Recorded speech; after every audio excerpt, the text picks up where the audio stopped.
Assalamualaikum warahmatullahi wabarakatuh. Perkenalkan, nama saya Alvin Yudianti Anwar dengan NIM 2400291. Baiklah, pada video kali ini saya akan melanjutkan membahas materi dari buku Kepemimpinan Pendidikan yang ditulis oleh Edi Susatya, bab yang ketujuh, yaitu Personal Mastery atau penguasaan diri. Nah, ini merupakan identitas buku Kepemimpinan Pendidikan yang ditulis oleh Edi Susatya. Dan ini merupakan daftar isinya. Buku ini terdiri dari 7 bab. Tanpa berlama-lama lagi, mari kita masuk kepada materi yang pertama, yaitu karakter dasar penguasaan diri atau personal mastery. Yang pertama yaitu percaya diri atau confidence. Artinya adalah percaya diri atau confidence ini merupakan unsur utama pada pribadi individu untuk berkembang. Seseorang dengan kepercayaan diri yang tinggi lebih mudah mengeksplorasi potensi dirinya, menyampaikan gagasan di depan umum, dan mengoptimalisasikan penampilan. Yang kedua yaitu melihat current reality sebagai kawan bukan lawan. Current reality merupakan titik awal perencanaan program dan dasar menghadapi tantangan masa yang akan datang. Yang ketiga yaitu memahami pembaharuan sebagai kekuatan, bukan melawan pembaharuan. Perubahan adalah suatu kapasitas, dan pembaruan merupakan hasil dari perubahan. Maka dari itu, gunakanlah pembaruan sebagai pijakan dalam merencanakan masa yang akan datang. Yang keempat yaitu memiliki komitmen, tidak merasa telah sampai tujuan atau berakhir. Melihat realitas secara objektif dan selalu ingin tahu atau terus belajar. Komitmen merupakan unsur kuat dalam menjaga konsistensi dan kebersamaan. Jangan merasa sudah sukses dan aman dengan pencapaian saat ini. Jadi kita harus tetap berkembang dan bekerja keras karena suatu saat pasti terjadi perubahan. Yang kelima yaitu merasa sebagai bagian suatu proses kreatif. Maksudnya adalah jangan beranggapan dapat sukses sendiri maupun dapat berkembang sendiri. Dan jangan merasa cerdas tanpa proses kreatif. Yang keenam yaitu merasa hidup dalam lingkungan belajar berkelanjutan. Belajar adalah bagian hidup yang dapat melalui pendidikan formal, pelatihan, atau secara mandiri. Yang ketujuh yaitu menyadari kekurangan, ketidaktahuan, dan ketidakmampuan. Artinya adalah setiap orang pasti mempunyai kekurangan, ketidaktahuan, dan ketidakmampuan. Jika menyadari hal itu, kita pasti selalu berusaha untuk belajar, berusaha dan berjuang sampai mencapai kesuksesan. Materi selanjutnya yaitu organisasi pembelajar atau learning organization. Menurut pendapat Sench, organisasi pembelajar adalah tempat seseorang belajar secara berkelanjutan untuk mengembangkan kapasitas dan kompetensi, memelihara pola pikir, membebaskan aspirasi individu, dan menanamkan pemahaman tentang cara belajar. Sench mengatakan bahwa dalam organisasi pembelajaran, terdapat 5 komponen disiplin yang menjadi kunci keberhasilan. Yang pertama yaitu system thinking. System thinking atau berpikir secara sistem adalah konsep tentang pengamatan dan pengelolaan rantai sistem organisasi. Yang kedua yaitu personal mastery. Personal mastery atau penguasaan diri adalah cara menghayati diri sendiri dan mengembangkan potensi pribadi secara optimal. Yang ketiga yaitu mental models. Mental models atau model mental merupakan kemampuan atau keahlian individu dalam membuat asumsi atas sesuatu kejadian, menanamkannya dalam pikiran, kemudian digeneralisasi sehingga mampu memahami, mencerna, dan mengambil tindakan atas kejadian tersebut. Yang keempat yaitu building shared vision. Artinya adalah membangun visi bersama, sehingga dapat melakukan usaha bersama dalam menentukan visi, mengambil keputusan, dan berkomitmen untuk melaksanakan visi bersama. Yang terakhir yaitu team learning, atau bisa disebut dengan tim pembelajar. Merupakan sekelompok individu yang mempunyai tugas untuk membelajarkan seluruh anggota dalam pengembangan pengetahuan, kemampuan berpikir, keterampilan bekerja, dan juga menjaga keharmonisan lingkungan keluarga. Baik, kita lanjut kepada materi selanjutnya, yaitu esensi, prinsip, dan praktik. Yang pertama yaitu esensi. Esensi ini juga bisa dikatakan sebagai hakikat personal misteri. Artinya adalah wujud atau keberadaan. Keberadaan di tengah organisasi berfungsi untuk memberikan makna positif pada kelompok. Memiliki kemampuan untuk menciptakan hal yang bermakna bagi seluruh jajaran organisasi dengan mengembangkan kreativitas dan produktivitas secara berkelanjutan. Yang kedua yaitu prinsip. Menjalani kehidupan harus berlandaskan pada visi. Visi dirumuskan berdasarkan realita objektif sebagai dasar merencanakan langkah, serta harus menyadari bahwa pasti ada kesenjangan antara realita dengan visi. Berdasarkan kesenjangan tersebut, hidup dihadapkan pada dua hal, yaitu tegangan kreatif dan tegangan emosional. Yang ketiga yaitu praktik. Praktik adalah usaha seseorang yang bersifat kegiatan fisik secara berkelanjutan dan progresif untuk mewujudkan visi, memfokuskan energi dan mengembangkan kesabaran dengan melihat realita. Praktik adalah upaya memanfaatkan energi untuk mempertahankan tegangan kreatif demi merealisasikan visi. Materi selanjutnya yaitu aspek personal misteri. Seseorang dengan tingkat personal mastery tinggi seringkali mempunyai komitmen kuat terhadap sesuatu yang telah diputuskan, terdepan dalam mengambil inisiatif, dan selalu belajar untuk meningkatkan kemampuan. Meta Varsity Course mengatakan, terdapat 4 unsur dalam personal mastery, yaitu emosional, spiritual, fisik, dan mental. Mari kita bahas satu persatu. Yang pertama yaitu emosional. Unsur emosional seringkali berhubungan dengan kemampuan seseorang dalam menahan, menguasai, dan mengendalikan emosi atau kecerdasan emosi. Yang kedua yaitu spiritual.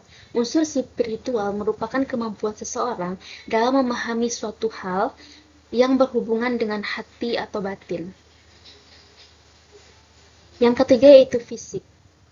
Unsur fisik merupakan bentuk, kondisi, atau keadaan tubuh seseorang yang berpengaruh kuat terhadap personal misteri. Yang terakhir yaitu mental. Unsur mental merupakan kemampuan seseorang dalam mengelola perpaduan antara emosi, pikiran, kekuatan, fisik, dan spiritual.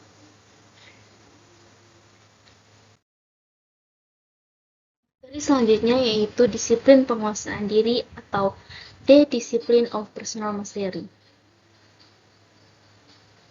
Sench pada 1990 mengatakan bahwa untuk mencapai personal mastery itu diperlukan beberapa hal. Yang pertama yaitu visi pribadi. Setiap manusia pasti memiliki tujuan hidup. Akan tetapi, jika manusia tidak dapat merumuskan tujuan ke dalam visi, tujuan hidupnya mungkin saja gagal. Visi adalah ungkapan pribadi yang dirumuskan dalam kalimat yang berisi tujuan dan impian yang ingin diwujudkan. Yang kedua yaitu tegangan kreatif. Visi pribadi menjadi panduan arah untuk mewujudkan cita-cita. Nah, dengan visi, orang diharapkan memperoleh kesuksesan, tetapi kadang visi bisa juga bertolak belakang dengan fakta. Yang ketiga yaitu komitmen. Orang dengan penguasaan diri yang tinggi, dia itu pantang berbohong dan juga menolak kesalahan, selalu terbuka dan bekerja berdasarkan kebenaran. Kebenaran adalah inti dari komitmen. Nah, jika bekerja berdasarkan aturan, melakukan kerja sesuai prosedur, dan mengelola keuangan tanpa penyelewengan, itu adalah sebuah contoh kebenaran. Kebenaran dapat memengaruhi kemampuan dan keahlian seseorang dalam pembaharuan. Disiplin personal mastery ini didasarkan pada beberapa prinsip. Yang pertama yaitu personal vision. Personal vision ini juga bisa disebut dengan visi pribadi. Visi pribadi ini jarang dimiliki oleh seorang pemimpin.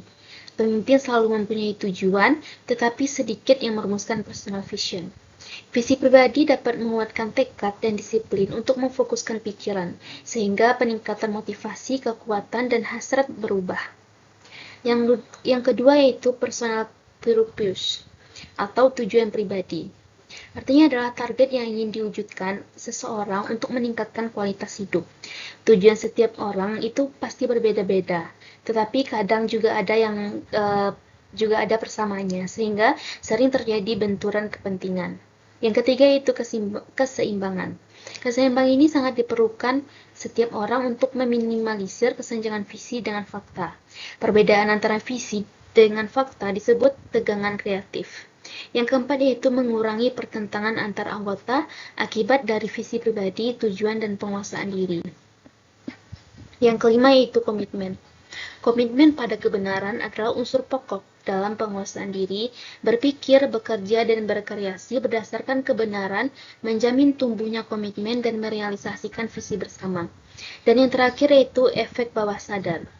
Nah, puncak penguasaan diri adalah memahami dan mengelola kemampuan bawah sadar untuk kesuksesan. Nah, kemampuan bawah sadar merupakan potensi manusia yang jarang terekspos, jarang dimengerti, dan juga jarang dimanfaatkan secara optimal.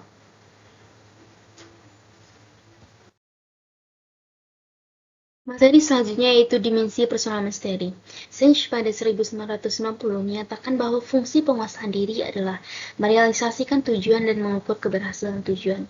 Nah, kedua fungsi ini harus tertanam pada setiap orang sebagai pedoman dalam melakukan aktivitas. Setiap orang harus selalu menanamkan pikiran bahwa penguasaan diri itu merupakan sebuah proses mencapai kesuksesan. Dan Peter Senge mengatakan terdapat 4 dimensi penguasaan diri yang perlu dibiasakan sebagai pendukung proses peningkatan personal misteri. Di antaranya itu yang pertama, self-awareness atau kesadaran diri. Artinya adalah kemampuan dasar personal misteri untuk berhubungan dengan orang lain secara efektif. Nah, self-awareness ini menjadi kunci pemegang kendali, pengembangan diri seseorang secara profesional. Yang kedua yaitu perceptual acuity atau ketajaman persepsi. Artinya adalah kemampuan seseorang dalam menerima dan menafsirkan pesan, kemudian dapat mengutarakan atau menginformasikannya kepada orang lain dengan jelas. Yang ketiga yaitu emotional mystery atau penguasaan emosi. Artinya adalah kemampuan seseorang dalam memahami emosi pribadi, mempelajari emosi orang lain, dan keahlian mengelola emosi. Dan yang terakhir yaitu openness atau keterbukaan. Organisasi itu bukan hanya satu pemikiran, akan tetapi puluhan, ratusan, atau mungkin ribuan pemikiran. Nah, untuk itu, setiap anggota harus mampu dan bisa membuka diri, menerima pemikiran orang lain demi kepentingan organisasi. Materi selanjutnya yaitu personal mystery dan leadership. Senge mengatakan bahwa personal mystery, learning organization, dan leadership memiliki keterkaitan, yang dimana mereka itu saling melengkapi tetapi tidak saling menjatuhkan. Walaupun personal mystery berpengaruh langsung terhadap organisasi, organisasi tidak dapat berubah karena personal mystery. Nah, dengan kata lain, dinamika learning organization tidak akan terjadi tanpa personal mystery. Seseorang dengan personal mystery kuat dan didukung pengetahuan kepemimpinan atau leadership yang baik sangat mungkin menjadi pemimpin yang hebat. Dengan bermodalkan visi, komitmen, dan personal mystery, seorang pemimpin dapat menjadi panutan dan teladan bagi anggotanya. Nah, selanjutnya yaitu materi mengenai strategi pengembangan personal mystery.